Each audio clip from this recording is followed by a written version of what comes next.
Hello everyone. आज की video में हम पैरेलल प्लेट कैपेसिटर्स के बारे में डिस्कस करेंगे। उससे पहले हम जान लेते हैं कि कैपेसिटर्स क्या होते हैं। कैपेसिटर्स दो टर्मिनल की एक ऐसी इलेक्ट्रिकल डिवाइस होते हैं जो एनर्जी को इलेक्ट्रिक चार्ज की फॉर्म में स्टोर करते हैं। इसमें दो इलेक्ट्रिकल कंडक्टर्स एक दूरी पर सेपरेट रहते हैं और कंडक्टर्स के बीच के खाली स्पेस में या तो वैक्यूम होता है या कोई इंसुलेटिंग मटेरियल रखा जाता है। कैपेसिटर्स की चार्ज को स्टोर करने की एबिलिटी को कैपेसिटेंस कहते हैं। कैपेसिटेंस को C से डिनोट किया जाता है और C इक्वल्स टू Q/V होता है। यहाँ हम पैरेलल प्लेट कैपेसिटर्स की बात कर रहे हैं। पैरेलल प्लेट कैपेसिटर्स में हम दो लार्ज कंडक्टिंग शीट्स को एक स्मॉल डिस्टेंस d पर सेपरेट करते हैं। ये दोनों शीट्स जो हैं वो एक बैटरी के दो टर्मिनल से जुड़ी रहती हैं। जो बैटरी के पॉजिटिव टर्मिनल से जुड़ी होगी वो प्लेट पॉजिटिवली चार्ज हो जाती है और जो बैटरी के नेगेटिव टर्मिनल से ऐड होगी वो नेगेटिवली चार्ज हो जाएगी। ठीक है, इनके बीच में हम इस समय वैक्यूम या फ्री स्पेस मानकर काम करेंगे। यहाँ हम ये एज्यूम करके चलते हैं कि ये जो सेपरेशन है जो D वो इनके प्लेट्स के एरिया के कंपैरिजन में बहुत छोटा है, यानी D² is much lesser than A। Okay, हमें पता है कि चार्ज डेंसिटी सिग्मा और चार्ज के बीच में क्या रिलेशन होता है, तो sigma is equals to Q/A। अगर हम इस प्लेट की चार्ज डेंसिटी की बात करेंगे जो पॉजिटिवली चार्ज है तो वो sigma is equals to Q/A हो जाएगा, तो इसकी चार्ज डेंसिटी माइनस सिग्मा हो जाएगी। ठीक है, और इसकी प्लस सिग्मा। हम इसको तीन रीजन्स में डिवाइड कर लेते हैं, पहला reason, second reason and third reason. ठीक है, सो हम पहले रीजन में पहले इलेक्ट्रिक फील्ड देखेंगे, सेकंड रीजन में इलेक्ट्रिक फील्ड देखेंगे दोनों प्लेट्स की वजह से, और थर्ड रीजन में हम इलेक्ट्रिक फील्ड देखेंगे। अब इस अरेंजमेंट को हम तीन रीजन्स में डिवाइड कर लेंगे। This is the first region, second reason and third region. Okay, यहाँ हमने एक एज्यूम्पशन लिया था कि D² is much lesser than A, इसलिए हम ये जो शीट्स हैं इन्हें हम यूनिफॉर्मली चार्ज इन्फिनाइट शीट मान के काम करेंगे और इन तीनों रीजन में इन शीट्स की वजह से इलेक्ट्रिक फील्ड को कैलकुलेट करेंगे।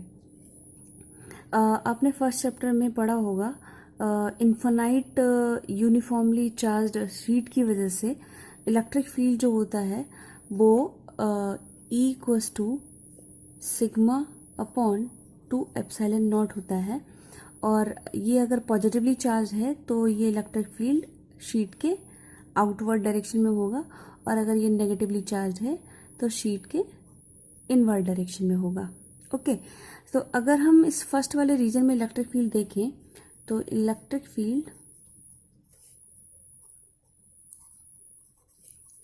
इन रीजन 1, ओके, इस फर्स्ट रीजन में इलेक्ट्रिक फील्ड इस शीट की वजह से आपका इस डायरेक्शन में है और इस नेगेटिव शीट की वजह से अपोजिट डायरेक्शन में है। ठीक है, सो ये फील्ड एंड ये फील्ड मैग्नीट्यूड में इक्वल हैं बट डायरेक्शन में अपोजिट हैं, इसीलिए टोटल फील्ड कितना हो जाएगा, σ/2ε0 इस पॉजिटिवली चार्ज शीट की वजह से और माइनस σ/2ε0 इस नेगेटिवली चार्ज शीट की वजह से, और टोटल इलेक्ट्रिक फील्ड 0 हो जाएगा इस पहले रीजन में। फिर हम सेकंड रीजन की बात करते हैं। So electric field in region 2। Okay, so second reason में देखें तो पॉजिटिवली चार्ज प्लेट की वजह से भी इस डायरेक्शन में है और नेगेटिवली चार्ज प्लेट की वजह से भी इस डायरेक्शन में है, सो दोनों फील्ड्स ऐड हो जाएंगे। ठीक है, सो E इक्वल्स टू σ/2ε0 प्लस σ/2ε0, ये हो जाएगा σ/ε0। अगर हम थर्ड रीजन में देखें तो थर्ड रीजन में फर्स्ट प्लेट ये जो पॉजिटिवली चार्ज है उसकी वजह से आपका इस डायरेक्शन में मिलेगा। ठीक है, और जो नेगेटिव चार्ज है उसकी वजह से आपको इस डायरेक्शन में मिलेगा। सो यहाँ पे भी अपोजिट डायरेक्शन बन रही हैं। So electric field in third region, तो थर्ड रीजन में इलेक्ट्रिक फील्ड अगर हम देखेंगे तो E equals to σ/2ε0 minus sigma upon 2 epsilon nought, क्योंकि हमने देखा इलेक्ट्रिक फील्ड फिर से अपोजिट बन रहे हैं और मैग्नीट्यूड सेम है, तो इस वजह से आपको नेट इलेक्ट्रिक फील्ड 0 मिल जाएगा। पोटेंशियल डिफरेंस की डेफिनेशन से हम जानते हैं कि V equals to W upon Q होता है और W equals to F into D होता है। ठीक है, सो V इक्वल्स टू हो जाएगा आपका F into D upon Q. And किसी भी चार्ज पर जो फोर्स लगता है किसी इलेक्ट्रिक फील्ड में, तो वो हो जाता है F equals to Q E. So अगर हम F equals to Q E put करेंगे तो ये मिलेगा आपको इस तरह से। So potential V equals to मिल जाएगा ई डी। हमने अभी तीनों रीजन में इलेक्ट्रिक फील्ड कैलकुलेट किया है। इस फर्स्ट रीजन में भी 0 हो गया था, थर्ड रीजन में भी 0 हो गया था और सेकंड रीजन में हमें इलेक्ट्रिक फील्ड मिला था। तो यहाँ पर इस इक्वेशन में जो सेकंड रीजन में इलेक्ट्रिक फील्ड आया है उसको हम पुट कर देंगे। सो वो हमारा electric field E is equals to sigma upon epsilon naught निकल के आया था। एप्सिलॉन नॉट जो होती है वो फ्री स्पेस की परमिटिविटी होती है, तो यहाँ हमने फ्री स्पेस मान कर काम किया था, इस वजह से एप्सिलॉन नॉट ले रहे हैं। तो V equals to sigma upon epsilon naught D. Okay, और जैसा कि हमें पता है सिग्मा इक्वल्स टू होता है Q अपॉन A, तो हम यहाँ सिग्मा की वैल्यू पुट कर देंगे। So V equals to Q upon A epsilon naught D. Okay, और हमको ये भी पता है कि capacitance equals to Q upon B होता है, तो यहाँ हम V की वैल्यू पुट कर देंगे।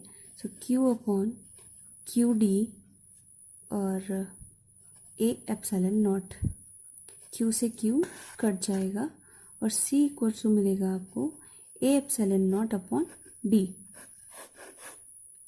ये जो है पैरेलल प्लेट का कैपेसिटर का कैपेसिटेंस निकल के आ गया है, जो कि किस पर डिपेंड कर रहा है, प्लेट्स के एरिया पर, प्लेट्स के बीच के सेपरेशन पर और फ्री स्पेस की परमिटिविटी पर। ठीक है, यहाँ अगर हम फ्री स्पेस की जगह डाइलेक्ट्रिक कांस्टेंट ले लेंगे तो ये एक्सप्रेशन थोड़ा सा चेंज हो जाएगा। अभी हमने जब पैरेलल प्लेट कैपेसिटर में जो खाली स्पेस होता है वहाँ फ्री स्पेस और वैक्यूम मानकर काम किया था, तो कैपेसिटेंस जो है वो आपका A epsilon not upon D निकल के आया। अब हम देखेंगे कि क्या होता है जब पैरेलल प्लेट कैपेसिटर के बीच में जो खाली स्पेस होगा उसमें अगर आप कोई डाइलेक्ट्रिक स्लैब इंसर्ट कर दें तो तब उस एक्सप्रेशन में क्या चेंज होगा वो हम देखेंगे। तो यहाँ फिर से हमने दो प्लेट्स ले ली हैं, ये पॉजिटिवली चार्ज प्लेट है और ये नेगेटिवली चार्ज प्लेट है। इसके बीच में हमने कोई एक डाइलेक्ट्रिक स्लैब इंसर्ट कर दी है और डाइलेक्ट्रिक में कोई भी फ्री चार्जेस नहीं होते हैं, यहाँ डायपोल बनते हैं और इस वजह से ये क्योंकि ये प्लेट्स चार्ज हैं, ये प्लस Q है, यहाँ पर माइनस Q है, इस वजह से यहाँ एक इलेक्ट्रिक फील्ड बन रहा होगा। ठीक है, और उस इलेक्ट्रिक फील्ड का डायरेक्शन इस तरफ होगा और उसका हमने E नॉट मान लिया है, जो कि इन कंडक्टिंग प्लेट्स की वजह से इलेक्ट्रिक फील्ड बन रहा है। ठीक है, इलेक्ट्रिक फील्ड में जब कोई डाइलेक्ट्रिक रखा जाता है तो डाइलेक्ट्रिक में पोलराइजेशन होता है और उसकी वजह से उसके सरफेसेस पर इस तरफ प्लस चार्ज और इस तरफ नेगेटिव चार्ज मिलते हैं। ठीक है, ये फ्री चार्जेस नहीं होते हैं, अंदर के चार्जेस ये पूरे डायपोल्स होते हैं जिसमें माइनस प्लस ऐसे करके बनेंगे और अंदर के चार्जेस एक दूसरे को कैंसिल आउट कर देंगे।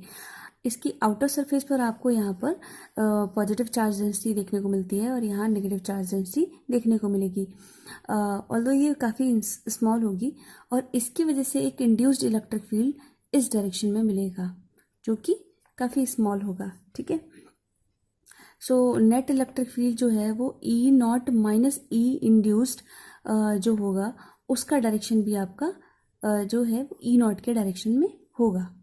इन प्लेट्स का एरिया भी A है और ये भी D डिस्टेंस पर सेपरेट की गई हैं। यहाँ पर जो डाइलेक्ट्रिक इंसर्ट किया गया है उसका डाइलेक्ट्रिक कांस्टेंट K है। ओके, और आपको पता होगा कि फ्री स्पेस की परमिटिविटी और डाइलेक्ट्रिक कांस्टेंट के बीच में क्या रिलेशन होता है। So epsilon is the relative permittivity and epsilon is equals to K epsilon nought, यानी कि dielectric constant into free space की परमिटिविटी। अभी हमने कैलकुलेट किया था सिग्मा चार्ज डेंसिटी की वजह से इन प्लेट्स के बीच में इस रीजन में किसी भी पॉइंट पर अगर हम इलेक्ट्रिक फील्ड देखेंगे तो वो होता है सिग्मा अपॉन एप्सिलॉन नॉट। यहाँ पर हम सिग्मा की वैल्यू पुट करेंगे तो Q upon A epsilon nought, क्योंकि सिग्मा इज इक्वल टू होता है क्यू अपॉन ए। ठीक है, सो ई नॉट आपको मिल जाएगा Q upon A epsilon not. और हम जानते हैं कि फ्री स्पेस में जो इलेक्ट्रिक फील्ड होता है उसका एक्सप्रेशन इस तरह से भी दिया जाता है, क्यू अपॉन आर स्क्वायर। ये जो है वो फ्री स्पेस में इलेक्ट्रिक फील्ड होता है किसी भी चार्ज क्यू की वजह से। डाइलेक्ट्रिक मीडियम में इलेक्ट्रिक फील्ड का एक्सप्रेशन आपको हो जाता है E equals to 1/4 pi epsilon naught की जगह एप्सिलॉन लगेगा क्यू अपॉन आर स्क्वायर। ठीक है, और अभी हमने देखा epsilon is equals to epsilon not K, so हम यहाँ पुट कर देंगे तो 1/4 pi epsilon not K Q upon R square. Okay, और 1/4 pi epsilon naught Q upon R square, ये जो है हमने देखा था फ्री स्पेस में आपका इलेक्ट्रिक फील्ड होता है, जैसे हमने ई नॉट बोला है, so E equals to E nought upon K हो जाएगा। और E nought is equals to Q upon A epsilon nought होता है, ये अभी हमने निकाला है। सो इसको हम पुट कर देंगे, सो ई इक्वल्स टू मिलेगा आपको Q upon A epsilon not into के। ये रिजल्टेंट इलेक्ट्रिक फील्ड होगा जो कि ई नॉट में से ई इंड्यूस्ड सब्ट्रैक्ट होने के बाद आपको मिलेगा। And we know that V equals to E into D, so V equals to Q upon A epsilon not K into D, and C is equals to Q upon V। So यहाँ पर हम V की value put कर देंगे, सो ये मिल जाएगा Q upon Q D and A epsilon not K. C equals to A epsilon not K upon D.